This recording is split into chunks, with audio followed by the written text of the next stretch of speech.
Okay, welcome back to the second installment of JLC Roof Framing Forum Conundrum graphical descriptions.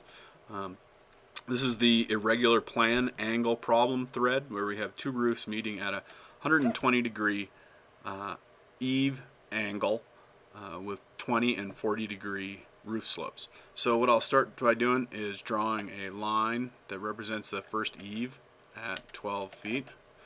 I will draw the second line representing the 40 degree slope at 12 feet. And now we want to actually draw those angles. Let's first throw a quick dimension on there just to make sure we're drawing accurately and we didn't snap to something wrong. 120 degrees. Okay. So I want to draw a 20 degree slope coming up here and a 40 degree slope coming up here. In my world, the definition of eaves is that these are level lines running through the roof slope that are perpendicular to the slope itself. So what I'll do is quickly draw a line here. I'll make it 10 feet. Oh. And since this line is now level with the world, I'll rotate it up 20 degrees. And I'll do the same thing on the other side here. Well, why don't we just go ahead and copy some lines in here to show that roof slope, and we'll make this other roof slope a different color just to be able to differentiate between the two. So looking in 3D now, we've got a 20 degree roof slope coming up in the yellow right here, and we want to make a 40 degree roof slope for the blue here, so I will get in the coordinate system of that roof, and I'll do the exact same procedure where I draw a line 10 feet, and then I will now set my layer to be the correct layer, just so we're drawing all in the same color, and I'll rotate this one up 40 degrees. And now I'll just copy these lines the same way I did last time, so it's a little easier to visualize the two different roof surfaces at the two different angles. So in plan view now, we have the yellow roof at 20 degrees and the blue roof at 40 degree slope, and the two eave lines are 120 degrees from each other.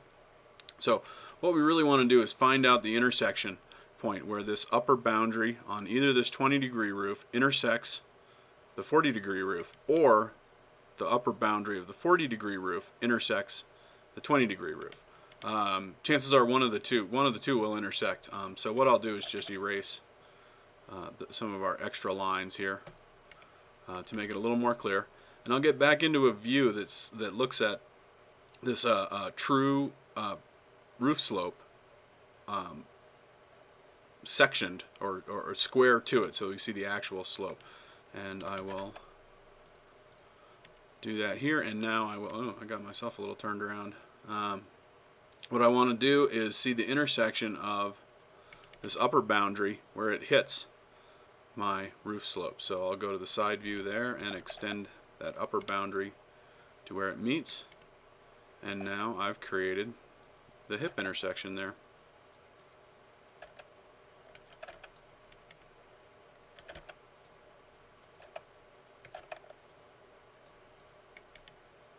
So in plan view now, or go back to our world plan view, we have the yellow roof at 20 degrees, the blue roof at 40 degrees, and the intersection of the valley there. This has all been done. This has been done in 3D. So I wanted to mention these the actual hip angle itself to the plan. What I'll do there is just make a simple copy of this construction, and I will set all the z heights of everything to 0, which will basically flatten it all down into the world coordinate system. So when I look in 3D, I've got a three-dimensional representation of it and a two-dimensional representation. Two-dimensional representation is just a little bit more accurate for dimensioning, because we're not dealing with the potential for misaligned dimension planes. So there we go, 94.37, 25.63 degrees for the plan angles. If we wanted the hip backing angles, we'd need to go a step further here and insert our roof planes, like we did in the last model, since this time we actually have the 3D instead of last time I used a last time I used a simple plane definition in the last video where I put snapped an icon indicator on the eave lines and then let the roof auto generate because I had a nice closed polygon that was all regular and I knew the framing would do it. I could do the same thing on this one, but I'll choose an even simpler methodology we've got to do it, where we just snap the points of the different roofs.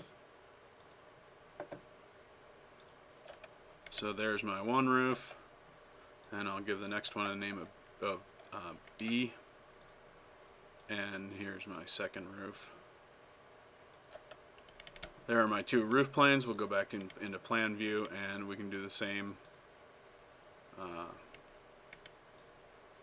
hip insertion that we did last time. We'll use a hip of 4x8. Again, we can do our offsets, vertical offset, whatever we want. There it is, inserted in 3D and centered on the theoretical hip line. And we can do another. We can again do a shop drawing of that, where we can see the backing cut angles as 35.42 and 1.49. Something screwy. We'll go ahead and dimension these instead.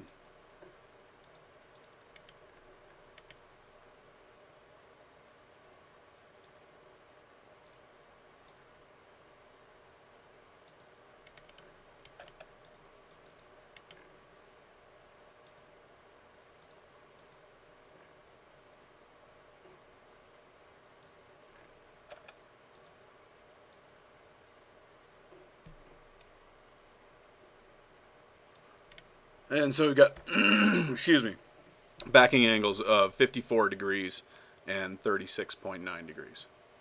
So there you go. Let me know. I think I'm doing something wrong because I don't think this